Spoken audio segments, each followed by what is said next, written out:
You got any sleepers this weekend? Stefon Diggs. Can you Diggs it? Absolutely, I love him. This is a guy, a lot of hyperbole coming out of Minneapolis right now. Terrence Newman, who plays DB for the Vikes, has come out and said, dude's going to be a future Hall of Famer.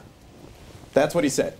And then Mike Wallace comes out and says, this guy is the next Antonio Brown. That's high praise right there. 19 targets, 13 receptions, 219 yards, no touchdowns the last 2 weeks. Product of Maryland. Learned the wide receiver position really under Keenan McCardell. Remember him? Jacksonville Jaguar. Played Robin to Batman, Jimmy Smith on those teams with Mark Brunell. I like him quite a bit this week. I think Stefon Diggs has got maybe a century mark effort in him this week just because it's Detroit. And Darius Slay giving up nearly 16 yards per catch. So I like him quite a bit. Diggs was another guy I thought was very, very good against the Broncos early in the year. I mean, he had several outstanding catches against them. Very polished product for as young as he is. By the way, I didn't know until this Starkville, Mississippi, where you went to school. I never have stepped foot in the state of Mississippi. Oh, Why so would I? You didn't go to. I thought you said can get you these got online, meteorology. Woody. No, you can get Online these meteorology degree. degrees online. Yeah. Really? I didn't know that. From Mississippi State. Yeah. Well, you should have gone down. Starkville's a nice place. Stark Vegas? Starkville. Oh. You don't even know where you got a meteorology degree from? Oh, that's the nickname, Stark Vegas. I've heard all kinds of wonderful rumors about that place. And, I like to party. So, there could be a Tupelo trip in there as well. Sure. My hometown. And go to Columbus, Mississippi. A lot of good women in Columbus, Mississippi College for Women. So, just trying to give you guys a little background. Do you think I date good women? Well, I'm married to one, I think. We'll find out soon enough when I get home. Well, probably not on Tequila Thursday does she want to be a good wife. Well, she may join in the festivities. Yep. Additional sleepers this week. Well, I did like Kristen Michael until this news that came out. I think Blake Bortles is being undervalued. How about the Lorax? Ryan Fitzpatrick, and by the way, he's a dead ringer for the Lorax. He speaks to the trees and brings fantasy opponents to their knees. That's right, Dr. Seuss. That's trademarked by me. Love the matchup this week going against New England because it's going to be a high-volume situation. The over-under in Vegas is around 50 for that game. A lot of shootout appeal. And Fitzpatrick, he's one of those guys like Bortles who not only can do it through the air, and you got to love his targets and Brandon Marshall and Eric Decker, but also with his legs. He pads those stats, getting around 20, 30 rushing yards every single time. He had out. a nice So touchdown run last week. Had a huge top five game. Yeah, last week as well. I read an article about the top 10 MVP candidates so far. Is he even being mentioned? He's being mentioned. He was number 10 on the list. I think Brandon Marshall's the heart and soul, or Chris Ivory, probably more deserving on that team. Yeah, I was going to ask you about Brandon Marshall. When he was here, he had problems with drops. Is he? And do you want to trade him too? Eventually, yeah. Do I want to trade him now, or did I want to trade him then? Yeah. He needed to go somewhere else. He was a problem child. Yeah. Well, Calvin Johnson has trouble with drops. I mean, there's a lot of elite receivers out there that put the ball on the ground. But Calvin last week caught the one he needed to catch. He did. That's what I want out of a guy is catch the ones you're supposed to catch that are meaningful in a game. And that's why I had the problem with DeMaris earlier. They wouldn't have had a couple of games where it would have been so close if he catches the ones he's supposed to catch. You can drop the ones that are unnecessary, if that makes any sense. You can drop them in the first quarter when they don't mean anything. When it's fourth quarter, game on the line, that's when you need to catch those. Do you think you guys would feel a lot more comfortable about the situation if you had a reliable slot weapon?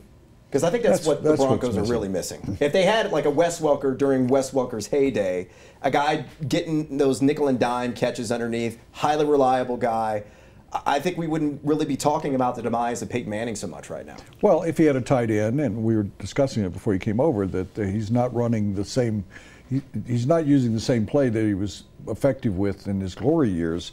And he had Brandon Stokely, he had Wes Welker. They don't have that in Norwood. We talked earlier in the week that I think they should take Fowler and turn him into Shannon Sharp kind of tight end and line him up at tight end because Owen Daniels is not getting any spacing. And when you don't have, he's relied so heavily throughout his career on Dallas Clark and even Jacob Tamme when he was here and Joel Dreesen.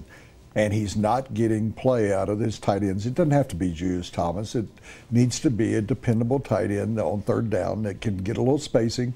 And you're talking about it. Wes Welker had lost it last year because I'd considered whether should they take a look at him. Teams have brought him in. The Jets brought him in. The Patriots, not the Patriots. The Giants, I believe, Giants, did. Yeah, the Giants, and they kind of liked him, but he's slow now and he's lost most of it. You don't even play because you don't even get another concussion. But they need a Wes Welker type. And they don't have that right now. They don't have Edelman, a guy that you can just go to over and over again. Well, they can move Emmanuel Sanders to the slot. He's played there, and then put either Fowler or Andre Caldwell on the outside. They can put Caldwell in the slot. He's played there. So they have options. They do have options. They do, certainly. All right, let's do some more tweets. Yeah. All right. From Kyrie's tweets, need some help. Who's Charkandrick West? Pride of Abilene Christian, now Kansas City Chiefs. Or Rashard Matthews in a half a PPR league. Rashard Matthews has been one of the unsung heroes in fantasy. He is a top 20 fantasy wideout on a per-game basis. He's on pace for 1,100 yards, 9 touchdowns, and over 70 receptions, and nobody's talking about him. Nobody in Miami. I like Rashard Matthews this week. I would head that direction. Going against the Houston Texans that are going to be down Kareem Jackson. And A.J. Bouye, it's been more like Booyah for the people who have been playing against him. Last week he came in for Jackson.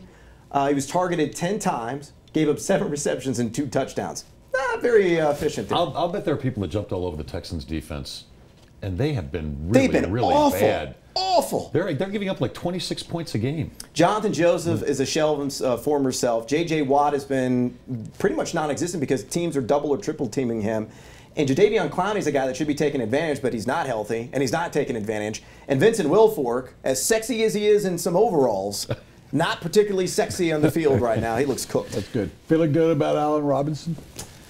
Yeah, I mean, he's dealing with an injury right now. He's questionable.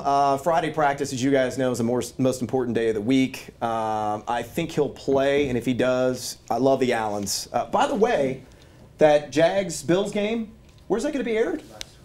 It's streaming live. On what site? Yahoo. Yeah. Oh, yeah, that site that I work for. I will be working pregame, I'll be working during the game, and I'll be working postgame. I had a question for him. I don't know if we have it on the rundown today, but I was going to ask you, will you watch a streamed game? If it's the only game going on, I will, yes. At 7:30 a.m.? You get up at 7:30 and watch that? Yeah, I'll do that. Yeah. So talk me into watching it. Oh, you're going to see me and this ugly face? So I have to get up at 6:30 and see you. My wake-up call's at 3:30, so, rub it in a little bit. But, yeah, it's going to be brutal. Yeah. I did that in New York for years. Let me interrupt, because you mentioned a name earlier, a guy that I've been in love with since he was in college. And last week, along came Jones. I liked him in the exhibition season. I thought Pittsburgh used him well. Michael Vick, as far as I'm concerned, is gone there. He's done. They've got a quality quarterback there. What do you think about him? You kind of mentioned him in passing. Yeah, Landry Jones is very interesting because he's a low-dollar guy, and like if you play Yahoo DFS, for example, a great guy to kind of throw into your lineup based on the match we're going against Kansas City, and that secondary has been burned repeatedly this season, even with Sean Smith in the lineup. So I like the matchup there. Martavis Bryant is something else, guys. He is basically Gronk as a wide receiver. 11 career games, 10 touchdowns. And him and Landry were on the same page last week, connected for a long touchdown and a shorter one. Landry very efficient. Got to be different now because defenses can game plan for him. They didn't have to do that last week. But based on the matchup, I like it. But I think Big Ben's going to play. He says he's relatively pain-free. He practiced last week. He's practicing this week. Yeah, he practiced again today on a limited basis. If he practices on a limited basis even tomorrow, I think he'll go. Do you trust Bryant on a long-term basis? Absolutely. He's a freak, Woody. He's like 6'5". I know, but runs like a gazelle. He's a freak who kind of has some problems. He should be coming to Colorado. He likes the wacky tobacco. Yeah. I bleed green, 24_7. Yes or no? I get A.J. Green, Frank Gore, and Ryan Matthews. So this guy's proposing a trade. We lost it. I give Forsett and somebody else. Brown. Oh, yeah, Brown. make that deal. Forsett You're getting and Green Antonio and Brown? Brown? Absolutely. Absolutely. I give Forsett and Brown, and I get... Oh, I give Forsett and Brown. So he gets Green, Gore, and Matthews? No, I wouldn't make that deal. Because Antonio Brown's going to be just fine, because once Roethlisberger gets back, the last 3 games, he's caught 11 balls for 111 yards without a touchdown. This is a guy that at one point had a 36-game streak of 6 catches and 50 yards or more in a game.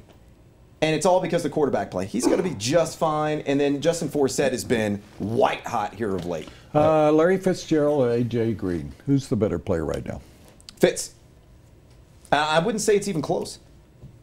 And people had given up on him. Yeah. Wait.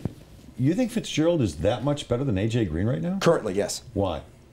Well, I mean, it's the system. The system has made Larry Fitzgerald having this renaissance of sorts because what put him Bruce in the Arians, slot.